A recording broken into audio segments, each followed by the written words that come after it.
കീറിയ പാൻറ്റിട്ട് വന്നപ്പോ എന്താണ് കീറിയ പാൻറ്റിട്ട് എന്ന് വെച്ചാൽ ദന്ത വൈബ്. മുടി വളരെ വൾഗറായി വെട്ടി വന്നാല് എന്താണ് മുടിന്ന് നേരെ വെട്ടിക്കൂടെ എന്ന് വെച്ചാൽ ദന്ത വൈബ്. രാത്രി വേഗം പോയിട്ട് കിടന്നുറങ്ങാൻ പറഞ്ഞാലും തന്ത വൈബ്. ഇങ്ങനെ എന്ത് പറഞ്ഞാലും തന്ത വൈബ് എന്ന് പറഞ്ഞ് ഉപദേശിക്കുന്ന ആളുകളെ പരിഹസിക്കുന്ന ഒരു കാലം, കളിയാക്കുന്ന ഒരു കാലം അല്ലേ? നമ്മളെല്ലാരും കേട്ടൊരു വാക്കായിരുന്നു. ഈ വാക്ക് കേൾക്കാത്ത ആരെങ്കിലും സദസ്സിലുണ്ടോ? ഈ തന്ത വൈബ് എന്നുള്ള പദം കേൾക്കാത്ത വയസ്സന്മാരുണ്ടോ എന്ന് എനിക്കറിയില്ല. ഉണ്ടോ? തന്ത വൈബ് എന്നൊരു പദം കേൾക്കാത്ത ആരെങ്കിലും? അത് തന്തയാവണമെന്നില്ല. ഒരു 25 വയസ്സുള്ളൊരു ചെറുപ്പക്കാരൻ ബൈക്കിൽ നല്ല ഹോർൺ അടിച്ച് ശബ്ദമലിനീകരണം ഉണ്ടാക്കി ഓവർ സ്പീഡിൽ പോകുന്നത് കാണുമ്പോൾ എന്തെങ്കിലും കുറച്ച് സ്ലോയില് പോയിക്കൂടെ, ഒന്ന് പതുക്കെ പോയിക്കൂടെ എന്ന് ചോദിച്ചവന്റെ പ്രായം 25ആണ്, പോയവന്റെ പ്രായം 22 അല്ലെങ്കിൽ 28 ആയിക്കോട്ടെ. പോയവന്റെ പ്രായം 28ആണ്. ആ 28കാരൻ 25കാരനോട് ചോദിക്കും, നിനക്ക് തന്ത വൈബാണ്? അഥവാ തന്തയാവണമെന്നില്ല, തന്തയാവാതെ തന്നെ തന്തയുടെ വൈബ് നിനക്ക് കിട്ടിയിട്ടുണ്ട്. അഥവാ ഉപദേശിക്കുന്ന ആളുകളൊക്കെ തന്തയായി ചിത്രീകരിക്കുക. സ്വാഭാവികമായി ഈ ഒരു പരിഹാസം, ഈ ഒരു കളിയാക്കല് കേൾക്കുന്നതിനെ ഭയന്നിട്ട് എല്ലാവരും മിണ്ടാണ്ടിരിക്കുക, ആരും ഉപദേശിക്കാതിരിക്കുക, ആരും നല്ലത് പറയാതിരിക്കുക. അവര് തോന്നുന്നത് പോലെ ചെയ്തോട്ടെ, നമ്മൾ എന്തിനാ വെറുതെ ഇടപെടുന്നു എന്നവർ ചിന്തിക്കുക. ഇപ്പോ നമ്മുടെ റോഡില് കുറച്ച് പെൺകുട്ടികള് 4-5 ആളുകള് ഇങ്ങനെ റോഡിന്റെ മധ്യത്തിൽ നൃത്തം ചെയ്യാണ് എന്ന് സങ്കല്പിക്കും. നല്ലൊരു പാട്ടും വെച്ച്, ഇല്ലുമിനാറ്റിയുടെ പാട്ടും വെച്ചിട്ട് ഇങ്ങനെ ഡാൻസ് ചെയ്യാണെന്ന് വിചാരിക്കും. അപ്പൊ ഏതെങ്കിലും ഒരാൾ വന്നിട്ട് എന്താണ് നിങ്ങൾക്കൊന്ന് റോഡ് നിന്ന് മാറുന്നിട്ട് ഡാൻസ് കളിച്ചൂടെ? റോഡിൽ നിന്ന് ഡാൻസ് കളിക്കണ്ടെന്നല്ല, റോഡിൽ നിന്ന് മാറുന്നിട്ട് ഡാൻസ് കളിച്ചൂടെ എന്ന് വെച്ചാല് ആ ചോദിക്കപ്പെട്ടവനാരായി? തന്ത വൈബായി. ഈ ഒരു രീതിയിലേക്ക് നമ്മുടെ കൾച്ചർ മാറിക്കൊണ്ടിരിക്കുകയാണ്. അഥവാ ആർക്കും ആരെയും ഉപദേശിക്കാൻ പാടില്ലാത്തൊരു കാലം. ഈ തന്തവൈബ് എന്ന് പറയുന്നവർ ഉപയോഗിക്കുന്ന മൊബൈൽ ഫോൺ അവരുടെ തന്തകൾ ഉണ്ടാക്കിയതാണ് അല്ലെ? ഈ ഒരു ജനറേഷൻ ഉണ്ടാക്കിയതല്ല ഈ ഫോൺ. അവരുടെ തന്തകൾ തന്തകളുടെ തന്തകൾ ഉണ്ടാക്കിയതാണ് ഈ മൊബൈൽ ഫോൺ. അതാണ് അവർ ഉപയോഗിക്കുന്നത്. അവര് തിന്നുന്ന ഭക്ഷണം അവരുടെ തന്തകളില്ല. My body my choice, my body my choice. ആരായി മൈ ബോഡി മൈ ചോയ്സ് എന്ന് പറയാ? നല്ല ചൂട് വെള്ളം കയ്യിൽ പിടിച്ചിങ്ങനെ നടക്കുമ്പോ, നല്ല തിളക്കുന്ന വെള്ളം കയ്യിൽ പിടിച്ച് നടക്കാൻ, ഒരു ഗ്ലാസ് ഇങ്ങനെ കയ്യിൽ പിടിച്ച് നടക്കാൻ, ആ സമയത്ത് ഒന്ന് തുമ്മാൻ മുട്ടിയാൽ, തുമ്മണം എന്ന് തോന്നിയാൽ, ആ തുമ്മലിനെ വരെ നിയന്ത്രിക്കാൻ കഴിയാത്ത മനുഷ്യന് പറയാണ് മൈ ബോഡി മൈ ചോയ്സ്. നല്ല ചൂട് വെള്ളം കയ്യിൽ പിടിച്ച് പോകുമ്പോൾ തുമ്മിയാൽ കയ്യിൽ നിന്ന് വെള്ളം തെറിക്കും. ചൂട് വെള്ളമൊക്കെ തെറിച്ച് കൈയൊക്കെ പൊള്ളും. അപ്പൊ ഈ കുട്ടി, ഈ മനുഷ്യൻ വിചാരിക്കാണ് മൈ ബോഡി മൈ ചോയ്സ് അല്ല, എന്റെ ശരീരം എന്റെ ഇഷ്ടമല്ല, ഞാൻ ഇപ്പൊ തുമ്മുന്നില്ല, ഞാനിപ്പോ തുമ്മുന്നില്ല എന്ന് വിചാരിച്ച് തുമ്മലിനെ നിയന്ത്രിക്കാൻ പോലും കഴിയാത്ത കുട്ടികൾ പറയാണ് മൈ ബോഡി മൈ ചോയ്സ്. എന്റെ ശരീരം അത് എന്റെ ഇഷ്ടമാണ്. ലോകത്ത് ഏറ്റവും വിഡ്ഢിത്തരം എന്ന് പറയുന്നത് ഈ ഒരു ജൽപ്പനങ്ങളെയാണ്. കാരണം നമ്മൾക്ക് നമ്മുടെ ശരീരത്തിൽ നിയന്ത്രണമില്ല. നമ്മൾ തിന്നത് പുറത്തു പോകാതിരുന്നാൽ അതിനെ പുറത്തു പോക്കാൻ പോലും ആർക്ക് കഴിയില്ല. ഈ മൈ ബോഡി മൈ ചോയ്സ് എന്ന് പറയുന്നവർക്ക് കഴിയില്ല. ലോകത്തിന്റെ ആവശ്യങ്ങൾ അങ്ങനെയാണ്. ഒരു മനുഷ്യന്റെ ഫണ്ടമെന്റൽ നീഡ്, അല്ലെങ്കിൽ ഏറ്റവും ബേസിക് ആയിട്ടുള്ള നീഡാണ് കുടിക്കാൻ വെള്ളം വേണം. വായിലേക്ക് വെച്ച വെള്ളം ഇറക്കാൻ കഴിഞ്ഞില്ലെങ്കിൽ അള്ളാഹു ഇറങ്ങണ്ടെന്ന് വിചാരിച്ചാൽ അത് ഇറങ്ങൂല. അതിനെ സ്വന്തമായിട്ട് ഇറക്കാൻ പോലും കഴിയാത്തവർ, ഇനി കുടിച്ചത് മൂത്രമൊഴിക്കാൻ പോലും കഴിയാത്തവർ, അള്ളാഹു വിചാരിച്ചു മൂത്രമായിട്ട് പോവണ്ട എങ്കിൽ അവർക്ക് മൂത്രമൊഴിക്കാൻ പോലും കഴിയില്ല. ഒരു മനുഷ്യന്റെ നീട മൂന്നാമത്തെ കാര്യമാണ് കുടിച്ചത് മൂത്രമായിട്ട് പോകണം, പോയില്ലെങ്കിൽ പ്രശ്നമാണ്. തിന്നണം, തിന്നത് പുറത്തു പോകണം, പോയില്ലെങ്കിൽ പ്രശ്നമാണ്.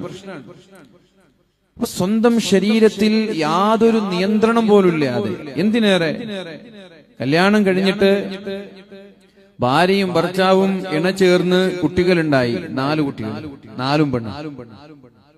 4 പെണ്ണ്. 5ാമത്തെ കുട്ടിക്ക് വേണ്ടി അവര് പരിശ്രമിക്കുന്നു. അങ്ങനെ ഗർഭിണിയായി. ആൺകുട്ടി വേണം എന്ന് ഭർത്താവിന് ആഗ്രഹമുണ്ട്, ഭാര്യയ്ക്ക് ആഗ്രഹമുണ്ട്.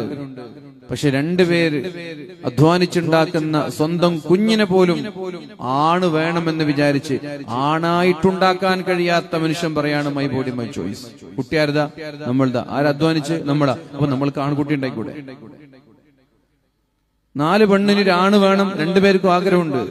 അപ്പൊ നമ്മൾ ഉണ്ടാക്കുന്ന കുട്ടിയെ അതൊരു ആൺകുട്ടി വേണം എന്ന് ആഗ്രഹിച്ചാൽ ആൺകുട്ടി പോലും ഉണ്ടാക്കാൻ കഴിയാത്ത മനുഷ്യൻ പറയാണ് മൈ ബോഡി മൈ ചോയ്സ്. എന്റെ ശരീരം ഞാൻ തീരുമാനിക്കും. വിഡ്ഢിത്വരല്ലേ ഇത്? സ്വന്തം ശരീരത്തിൽ യാതൊരു നിയന്ത്രണവും ഇല്ലാത്തൊരു മനുഷ്യന് എന്റെ ശരീരം എന്റെ ചോയ്സ് എന്ന് അങ്ങനെ പറയാം? സത്യത്തിൽ നമ്മുടെ ശരീരം നമ്മുടേതാണോ? ഇത് അള്ളാഹു നൽകിയ, അള്ളാഹുവിന്റെ അമാനത്താണ്. അള്ളാഹു നമ്മൾക്ക് നൽകിയ ഒരു അമാനത്താണ് നമ്മുടെ ശരീരം, നമ്മുടേതല്ല. ലിബറലിസ്റ്റുകൾക്കും ഫ്രീ തിങ്കേഴ്സിനും അത്തീസ്റ്റുകൾക്കും നാസ്തികർക്കും എന്തും പറയാം. മതമില്ലാത്തവർ, ദൈവങ്ങളില്ലാത്തവർ, അവരുടെ ഇച്ഛകളാണ് അവരുടെ ദൈവം. അവരുടെ ഇച്ഛകൾ, അവരുടെ ആഗ്രഹങ്ങൾ, അവരുടെ ചിന്തകൾ, ഇതൊക്കെയാണ് അവരുടെ ദൈവം. ഇവർക്കൊന്നും പറഞ്ഞൂടെ? ഈ മനുഷ്യന്മാർക്ക് എന്തും പറയാം. അഫറഅയ്ത മൻ ഇത്തഖദ ഇലാഹഹു ഹവാ. സ്വന്തം ഇച്ഛകളെ ദൈവമായി കാണുന്ന ആളുകളെ നിങ്ങൾ കാണുന്നില്ലേ? സ്വന്തം ഇച്ഛകൾ, ആഗ്രഹങ്ങളെ ദൈവമായിട്ട് കാണുക. അതോ വേറെ ദൈവങ്ങളൊന്നുമില്ല. അതാണ്, അവരെ കുറിച്ചാണ് നമ്മൾ സ്വതന്ത്ര ചിന്താഗതിക്കാരെന്ന് പറയാം.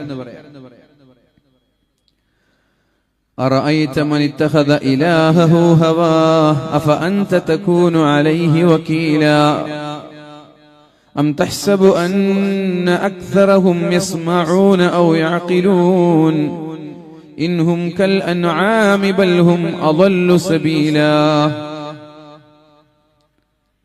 മൃഗങ്ങളെ പോലും, മൃഗങ്ങളോട് പോലും അല്ലാഹു അവരെ കമ്പയർ ചെയ്യുന്നില്ല. അധപതിച്ചു പോയ മനുഷ്യരെ മൃഗങ്ങളോട് പോലും അല്ലാഹു കമ്പാരിസൺ നടത്തുന്നില്ല. അല്ലാഹു പറയുന്നത് ബൽഹും അളല്ലു സബീല, മൃഗങ്ങളെക്കാളും അധപതിച്ചവരാണവർ. മനുഷ്യര് നന്നായാൽ മലക്കുകളെക്കാളും മുകളിലാണവർ. മോശമായാൽ മൃഗം എന്ന് പറയാൻ പാടില്ല, മൃഗങ്ങളെക്കാളും അധപതിച്ചവരാണവർ. ഏതെങ്കിലും ഒരു മൃഗം തന്റെ വൈകാരിക താല്പര്യത്തിന് വേണ്ടി ഇണയെ ഉപയോഗപ്പെടുത്തി അതിനുശേഷം കൊന്നു കളയുന്നതായിട്ട് നിങ്ങൾ കണ്ടിട്ടുണ്ടോ? എവിടെയെങ്കിലും അങ്ങനെ വാർത്ത കണ്ടിട്ടുണ്ടോ? ലോകത്ത് എവിടെയെങ്കിലും ഏതെങ്കിലും ഒരു മൃഗം അങ്ങനെ ചെയ്യുന്നുണ്ടോ? വൈകാരികമായ താല്പര്യം പൂർത്തീകരിക്കാൻ വേണ്ടി മറ്റുള്ള മൃഗങ്ങളുമായി ഇണചേർന്നതിന് ശേഷം അതിനെ കൊന്നുകളയുന്ന മൃഗങ്ങളെ നിങ്ങൾ കണ്ടിട്ടുണ്ടോ? എന്നാ മനുഷ്യരെ കാണാൻ കഴിയും. കാണാറില്ലേ? വാർത്തകൾ കേൾക്കാറില്ലേ?